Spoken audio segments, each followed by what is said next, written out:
உலகெங்கும் வாழும் தமிழ் மக்களுக்கு வீனஸ் பாலாஜியின் அன்பு வணக்கங்கள். நான் வீனஸ் ஆஸ்ட்ரோ அகாடமியின் ஜோதிட பேராசிரியர் மற்றும் சோழி பிரசன்ன ஜோதிட ஆராய்ச்சியாளராக இருந்து அனைவருக்கும் போய் ஜோதிடம் செய்யணும் பண்ணி தான் இருக்கும். நம்ம சேனலை ஃபஸ்ட் டைம் பார்க்குறீங்கன்னா சப்ஸ்கிரைப் பண்ணிக்கோங்க. பெல் பட்டனில் ஆல் ஆப்ஷன் ப்ரெஸ் பண்ணுங்கள். நம்ம இன்றைக்கி அடுத்த ஒரு வருடங்களுக்கு 12 ராசி அன்பர்களுக்கும் ராகு, கேது, குரு, சனி இந்த கிரகங்களுடைய பெயர்ச்சினால் என்னென்ன பலன்கள் நடக்க போகுது. ஏன்னா ஒரு கிரகம் நல்லது செய்யும், ஒரு கிரகம் கெட்டது செய்யும். ஒரு கிரகம் பெருசாக சில விஷயங்களை கொடுக்கும், ஒரு கிரகம் சிலது கொடுக்கவே கொடுக்காது. அந்த மாதிரி இருக்கக்கூடிய கிரகங்களில் ரொம்ப முக்கியமான கிரகங்கள் சனி, குரு, ராகு, கேது. ரெண்டாவது, இந்த வருட கிரகங்களுடைய கோச்சாரம் ரொம்ப ஒரு மனிதனுடைய வாழ்க்கையில் பல்வேறு விதமான மாற்றங்களை கொடுக்குது. அது நல்லதாகவும் இருக்குது, சில நேரங்களில் கெட்ட மாற்றங்களாகவும் இருக்குது. அப்போ ஒரு வாழ்க்கையில் ஒரு மனிதன் ஒரு வேலை கிடைக்கணும், ஒரு தொழில் நல்லா பண்ணணும், வேலை மாற்றம் செய்யணும், திருமண வாழ்க்கை நல்லா இருக்கணும், திருமணம் கைகூடணும், குழந்தை பேர் கிடைக்கணும், அதே மாதிரி ஒரு வீடு, மண்டி, வாகனம் வாங்கணும், இல்லை ஏதோ ஒரு பிரச்சனையில் இருக்கீங்க, ஏதோ ஒரு கடன் பிரச்சனையில் இருக்கீங்க, ஏதோ ஒரு வம்பு வழக்கு இருக்குது, ஒரு கோர்ட்டு கேஸ் இருக்குது, இதெல்லாம் நம்ம அதுலேருந்து வெளியில் வரணும் அப்படின்னா இந்த வருட கிரகங்களுடைய கோச்சாரம் ரொம்ப முக்கியம். ஒரு ஜாதகம் பார்க்கும்போது வெறும் சனி பயிற்சினா சனி பயிற்சி மட்டும் பார்க்க மாட்டோம், எல்லா கோள்களையும் பார்ப்போம். அதுலேயும் முக்கியமாக வருட கிரகங்களின் கோள்களுடைய கோச்சாரம் ரொம்ப முக்கியம். நம்ம கிளாஸ் நடத்தும் போது எதாவது சொல்லுவோம், எல்லா கிரகத்தையும் சேர்த்து பாருங்கள். ஒரு கிரகம் நல்லது செய்யும், ஒரு கிரகம் கெட்டது செய்யும். நீங்கள் நல்லது செய்யும்னு சொல்லிட்டீங்கன்னா அதுக்கப்புறம் திருப்பி ஏதாவது ஒரு தடை இருந்தால் திருப்பி கூப்பிடுவாங்க. அப்போ எல்லாத்தையும் சேர்ந்து பார்க்கும்போது தான் ஒரு மனிதனுடைய ஜாதகத்தில் ஒவ்வொரு ராசி என்பவர்களுக்கும் எந்த மாதிரி இருக்குது அப்படின்னு சொல்ல முடியும். அதுபோல் இந்த 12 ராசி என்பவர்களுக்கும் அடுத்த ஒரு வருட காலம் என்ன நிலை, உங்களுக்கு என்னெல்லாம் செய்யலாம், என்ன செய்யக்கூடாது முதல்ல. ஏன்னா எல்லாருமே செய்கிற விஷயங்கள் செஞ்சுட்டு தான் இருக்க போகிறோம், அதில் எந்த டவுட்டும் கிடையாது. ஒரு வேலை, குழந்தை, கல்யாணம் எல்லாம் முயற்சி பண்ணிட்டு தான் இருக்கும். எதை செய்யக்கூடாது அப்படின்றதான் இந்த வீடியோவில் ரொம்ப டீட்டெயிலாக பார்க்க போகிறோம். ஸ்கிப் பண்ணாமல் பாருங்கள், லைக் பண்ணுங்கள், கமெண்ட் பண்ணுங்கள், ஷேர் பண்ணுங்கள். மிதுன ராசி அன்பர்களுக்கு அடுத்த ஒரு வருட காலம் ராகு, கேது, குரு, சனி பயிற்சினால் என்னென்ன யோக பலன்கள் இருக்குது, என்னென்ன பிரச்சனைகள் இருக்குது, எதில் விஷயத்தில் ஜாக்கிரதையாக இருக்கும் டீட்டெயிலாக பார்க்க போகிறோம்.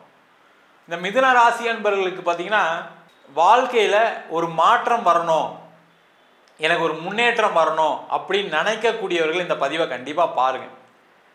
வாழ்க்கையில் பலவிதமான பிரச்சனைகள், சண்டைகள், கஷ்டங்கள், கடன் பிரச்சனை, சந்தோஷமாக இருந்தேன்னா இப்படி ஆகிட்டேன் சார், நான் என்னை நிறைய பேர் அவமானப்படுத்திட்டாங்க, வேலையில் நிறைய பிரச்சனை, வேலையை விட்டுட்டு சும்மா உட்காந்துருக்கேன், வேலை போயிடுச்சு. இது மாதிரி எல்லா விதமான கஷ்டத்தை கடந்த ஒரு 2.5 ஆண்டுகளாக சந்திக்கக்கூடியவர்கள் இந்த மிதுன ராசி என்பவர்கள். அதுவும் பார்த்திங்கன்னா குடும்பத்தில் நிறைய பேர் பிரிஞ்சு வாழக்கூடிய சூழ்நிலை, அம்மா அப்பாவே உங்களை மதிக்காத, இல்லை கூட பிறந்தவங்க உங்களை ஏமாற்றக்கூடிய ஒரு சூழ்நிலை, இல்லை பணம் எங்கேயாவது ஏமாற வேண்டிய சூழ்நிலை சில பேருக்கெலாம் இருக்குது. இன்வெஸ்ட் பண்ணுறேன்னு சொல்லி ஷேர் மார்க்கெட்டில் இன்வெஸ்ட் பண்ணி ஜீரோவாக உட்காந்துருக்கவங்களாம் இருக்கீங்க. கடனை வாங்கி போட்டு அதை பிடிச்சிடலாம் இதை பிடிச்சிடலாம்னு சொல்லி 10 லட்சம் 20 லட்சம் ஏமாந்தவங்களாம் நிறைய மிதுன ராசி என்பவர்களாக இருக்கீங்க. ஆனால் இந்த வருஷம் நான் எப்படி சார் இருக்க போகிறேன், எனக்கு இதில் இருந்த பிரச்சனைலேருந்து வெளில வந்துடுவேனா, பயங்கரமான கஷ்டத்தில் இருக்கேன் சார், நிம்மதியே போச்சு, நான் நிம்மதியாக தூங்கியே பல நாட்கள் ஆச்சு, என்ன பண்ணுறது தெரியாமல் முழிச்சிட்டு இருக்கேன், எனக்கு ஏதாவது ஒரு தீர்வு கிடச்சிடாதா, எனக்கு ஒரு நல்லது நடந்துடாதா அப்படி ஏங்கக்கூடியவர்கள் கண்டிப்பாக அந்த பதிவை பாருங்கள். ஏன்னா உங்கள் ராசியிலே குரு பகவான், 10ஆம் இடத்தில் சனி பகவான், 9ஆம் இடம் சொல்லக்கூடிய பாக்யஸ்தானத்தில் ராகு, 3ஆம் இடத்தில் கேது.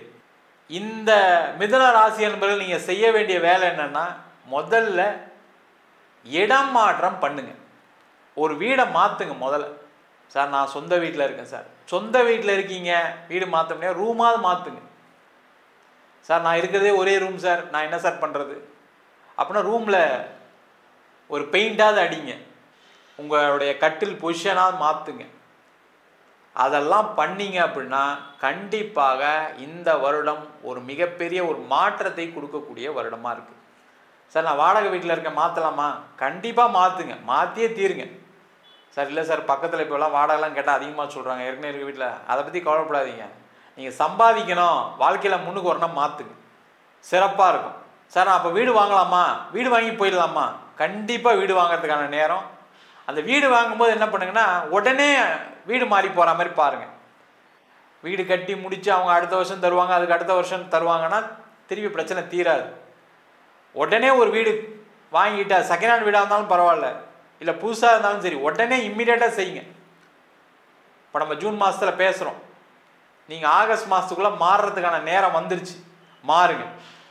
நீங்களே நிறைய மிதுனராசி என்பதில் என்ன சொல்கிறாங்கன்னா, இப்போ நானே ஊர் மாறலான்னு இருக்கேன் சார், மைண்டில் ஓடிட்டு இருக்கு சார், ஜாதகம் பார்க்குறவங்களாம் சொல்கிறாங்க. நீங்களும் அதான் சொல்கிறீங்க, கண்டிப்பாக மாறிடுறேன் சார். நீங்கள் மாறிடுறேன்னு நினச்சிட்டிங்கன்னா ஜெயிச்சிட்டிங்க. அதே போல் வேலை மாற்றம் கண்டிப்பாக பண்ணியே ஆகணும்.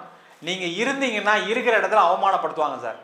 சார் ஏற்கனவே அப்படி தான் சார் நிலைமை இருக்குது, அப்போ மாறுங்க சார். வேலை கிடைக்கல, கண்டிப்பாக கிடைக்கும். அப்போ அந்த வேலை மாற்றம் எப்படி இருக்கணும்? நீங்கள் ஏதாவது பக்கத்தில் கொஞ்சம் டிஸ்டன்ஸ் ட்ராவல் பண்ணி எடுக்கிற மாதிரி இருக்கணும், இல்லை ஊர் மாறி வேறு ஸ்டேட் வேறு கண்ட்ரி போகிற மாதிரி இருக்கணும். சார் போன 2 வருஷமாக நான் வந்து ஃபாரின் ட்ரை பண்ணிட்டு இருக்கேன் சார், கிடைக்கல சார். இந்த வருஷம் கண்டிப்பாக கிடைக்கும், அதில் எந்த டவுட்டும் கிடையாது. முயற்சி அதிகமாக பண்ணி என்ன நினைக்கிறீங்கன்னா, ஒரு காலகட்டம் நம்ம இப்படியே இருந்துடலாம், ஃபேமிலி இங்கே ஆகிடுச்சு, பசங்க படிக்கிறாங்க, அம்மா அப்பா இங்கே இருக்காங்க, இப்படியே இருந்துடலாம் அப்படின்னு ஒரு காலகட்டம் நினைக்கிறீங்க. ஒரு காலகட்டம் ஐயோ கஷ்டத்தில் இருக்குது, ஆஃபீஸில் டார்ச்சர் பண்ணுறாங்களே, நம்ம என்ன பண்ணுறதுன்னு யோசிக்கிறீங்க. இதுதான் பிரச்சனையே மிதுனராசிக்கு. மற்றவங்களுக்குலாம் 1000 அட்வைஸ் சொல்லுவீங்க, ஆனால் நீங்கள் ஒரு முடிவு எடுக்கும்போது நிறைய தடுமாறக்கூடிய ஒரு நிலை எப்போவுமே மிதுனராசி என்பவர்களுக்கு இருக்குது. அந்த மாதிரி இல்லாமல் ரொம்ப கிளியராக ஃபாரின் போனால் போங்க, அதர் ஸ்டேட் போனால் போங்க, அந்த மாதிரி வாய்ப்புகள் வந்தால் எடுத்துக்கங்க. அதே போல் படித்து முடிச்சு சும்மா இருக்கீங்க, வேலை இல்லாமல் இருக்கீங்க, வீட்டில் ரொம்ப அசிங்கப்படுத்துகிறாங்க சார். என் கூட படித்த பையன்லாம் நல்ல வேலைக்கு போயிட்டா, நான் போகாமல் இருக்கேன். சொந்தக்காரன் பசங்களாம் வேலைக்கு போனால் இன்னும் நிறைய ப்ரெஷர் எனக்கு. அந்த மாதிரி இருக்கீங்கன்னா ஊர் மாதிரி போங்க, உங்கள் ஃப்ரெண்ட்ஸ் எங்கேயா இருந்தாங்கன்னா தேடி போங்க. வீட்டில் திட்டினாலும் பரவாயில்ல, ஒரு காசை வாங்கிட்டு கடன் வாங்கிட்டா போங்க, கண்டிப்பாக ஜெயிச்சிருவீங்க. அதேமாதிரி தொழில் மாற்றம் பண்ணியே ஆகணும். அதே போல் தொழில் மாற்றம்லாம் பண்ண முடியாது சார், நான் தொழில் மாற்றம்லாம் பண்ணுறதுக்கான வாய்ப்பே இல்லை, எனக்கு கடனில் இருக்கேன் அப்படின்னா, உங்கள் ஆஃபீஸ் ஏதாவது வாடகை இருக்குன்னா ஆஃபீஸை மாற்றுங்க. இல்லை சார் சொந்த பில்டிங்னா அங்கே இருக்கிற உட்காரக்கூடிய இடத்த மாற்றுங்க, சாமியோட டைரக்ஷனை மாற்றுங்க, பொருள் வச்ச இடத்தெல்லாம் கொஞ்சம் மாற்றி அமைங்க. கண்டிப்பாக உங்களுக்கு ஒரு மிகப்பெரிய ஒரு மாற்றத்தை தொழிலில் ஏற்படுவதற்கான வாய்ப்பு உண்டு. சார் திருமணமே ஆகலை சார், இந்த வருஷம் திருமணம் ஆயிரும் சார், கவலைப்படாதீங்க. ஒரு ராசியிலே குரு இருக்கார், 7ஆம் இடத்தை பார்க்குறார், ஆனால் திருமண யோகம் உண்டு. அது எந்த தோஷமாக இருந்தாலும் சரி. என்னென்னா ஒரு பொண்ணை பார்த்தீங்க அப்படின்னா அதே மைண்ட் செட்டில் இருங்க, ஒரு பையனை பார்த்தா அதே மைண்ட் செட்டில் இருங்க. ஒரு பையனை பார்த்து அடுத்த பையனோ பொண்ணோ இன்னும் கொஞ்சம் வசதியாக இருக்காங்க, கொஞ்சம் அழகாக இருக்காங்க, கொஞ்சம் படிப்பில் இருக்காங்க, உடனே டக்கு டக்கு டக்குன்னு மாறிடுவீங்க. அது மாதிரி இல்லாமல் ஒரே மாதிரி ஒரு எண்ணத்தோடு பார்த்தீங்கன்னா இந்த வருஷம் கண்டிப்பாக கல்யாணம் ஆயிரும். அதுமாதிரி திருமணத்தில் சில பேருக்கு பிரச்சனை இருக்குது, கொஞ்சம் அட்ஜஸ்ட் பண்ணி போங்க. ஏன்னா நீங்களும் புத்திசாலி, வரக்கூடிய மனைவியும் புத்திசாலியாக இருப்பாங்க. அப்போ எப்படி இருக்கும், புத்திசாலி கூட சண்டை இருக்கும். அப்போ அதை தீர்த்துக்கிட்டு அமைதியாக இருந்தீங்கன்னா சேஃபாக இருக்கலாம். இல்லை சார் பிரிஞ்சிட்டோம் சார், வாழ்க்கை முடிஞ்சு போச்சு சார், வாழ்க்கைலாம் முடியல, நீங்கள் தான் அப்படி நினச்சிட்டு இருக்கீங்க, திருப்பி ஒரு புது வாழ்க்கை இருக்குன்னு நம்புங்க, கண்டிப்பாக உங்களுக்கு அடுத்த திருமணம் நடைபெறும். இல்லை சார் எனக்கு கஷ்டமாக இருக்குது, குழந்தைய பிரிஞ்சிருக்கேன், நான் பெற்ற குழந்தைய என் கூட வரமாட்டீங்க, நான் அனுப்ப மாட்டேறாங்க. உங்கள் சுயஜாதத்தை பாருங்கள், உங்கள் மனைவி ஜாதத்தை பாருங்கள், பக்கத்தில் இருக்க ஜோசியட்டே பாருங்கள், தப்பு கிடையாது. பார்த்து என்ன பிரச்சனை, எனக்கு ஏன் இந்த மாதிரி நிலமை, இதுக்கு ஏதாவது வழிபாடு இருக்கா, ஏதாவது தீர்க்கறதுக்கான வாய்ப்பு இருக்கா, இல்லை டைவர்ஸ் தான் போகணுமான்னு கேட்டு தெரிஞ்சுக்கிங்க. தெரிஞ்சுக்கினா சிறப்பு. அதே போல் இந்த காலகட்டத்தில் குழந்தை சம்பந்தமான பிரச்சனைகள்லேருந்து நிவர்த்தி ஆகக்கூடிய நேரம். நிறைய மிதுனராசி என்பவர்களோட குழந்தைங்க வளர்ச்சி இல்லை, அவங்களுக்கு கல்யாணம் ஆகலை, அவங்களுக்கு நல்லது நடக்கலை, என் பையன் அதை பண்ணிட்டான், என் பொண்ணு இதை பண்ணிட்டான்லாம் வருத்தப்பட்டுட்டு அந்த பிரச்சனைகள் எல்லாமே முடிவுக்கு வரும். அவங்களாம் சிறப்பாக இருக்க போகிறாங்க, அவங்க மூலயமா நிறைய நல்ல விஷயங்கள் நடக்க போகுது. அதே போல் மிதுனராசியாக இருக்கீங்க அப்படின்னா குழந்தை இல்லாதவர்களுக்கு குழந்தை வாய்ப்பை கண்டிப்பாக இந்த குரு பகவான் கொடுப்பார். என்னென்னா நான் முதல்ல சொன்ன மாதிரி வீடு மாற்றிட்டு குழந்தைக்கு முயற்சி பண்ணுங்கள், கண்டிப்பாக உறுதியாக கிடைக்கும்.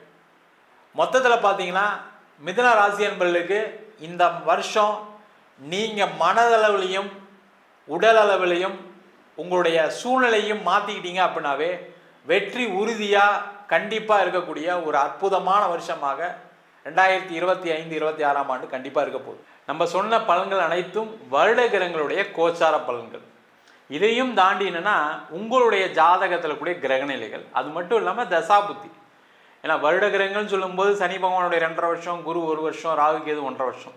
ஆனால் தசாபுத்தின்னு சொல்லும்போது ஒரு கிரகத்துடைய தசாபுத்திகள் பார்த்திங்கன்னா சுக்கிர தசைனா 20 வருஷம், கேது தசை அப்படின்னா 7 வருஷம், ராகு தசை அப்படின்னும் போது 18 வருஷம். இந்த மாதிரி அந்த தசாபுத்திகளும் ஒரு முக்கியமாக இருக்குது. அதே போல் நம்மளுடைய பிராப்த கர்மா என்ன, நம்மளுக்கு ஏன் இந்த பிரச்சனைகள் நடக்குதுன்னு உங்கள் சுயஜாதத்தை பார்த்து தான் சொல்ல முடியும்.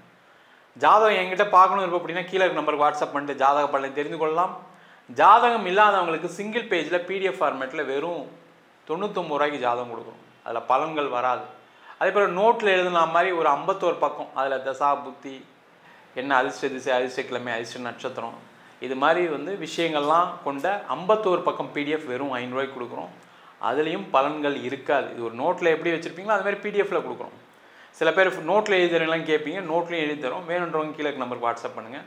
நம்ம வீனஸ் ஆஸ்ட்ரோ அகாடமியில் அடிப்படையிலேருந்து ஜோதிட பயிற்சி வகுப்புகள். அனைவரும் ஜோதிடம் கற்றுக்கலாம், தப்பே இல்லை.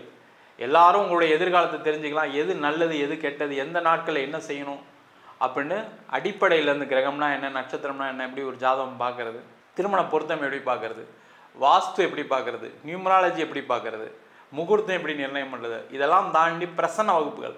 சோழி பிரசனம் பார்க்குறது, ஜாமக்கோள் பிரசனம் பார்க்குறது, எண்கணித பிரசனம் பார்க்குறது, தாம்பூல பிரசனம் பார்க்குறது, இதுமாதிரி இல்லாமல் தேவ பிரசனங்கள், கோவில்களுக்கு பார்க்கக்கூடிய பிரசனங்கள், கோவிலுடைய நிலை எப்படி இருக்குது, கோவில் வளர்ச்சி இல்லாமல் இருக்குது, அந்த மாதிரி விஷயங்கள் பிரசனங்கள் வகுப்புகள்லாம் நடத்திட்டு இருக்கோம். ஆண் பெண் இருபாலரும் படிக்கலாம், வயது வரம்பு கிடையாது, குறைந்த கட்டணத்தில் வகுப்பு நடத்திட்டு இருக்கோம். நேரடி வகுப்பாக நடக்குது. வெளியூர் வெளிநாட்டில் இருக்கவங்க ஆன்லைன் வகுப்புலையும் சேர்ந்து படிக்கிறாங்க. படிக்கணும் விருப்பப்படுறவங்க கீழே நம்பருக்கு வாட்ஸ்அப் பண்ணிட்டு பயிற்சிக்கான விவரங்களை தெரிந்து கொள்ளலாம். உங்களிடம் விடைபெறுவது வீனஸ் பாலாஜி. சர்வஜனா சுகினோ பவந்து.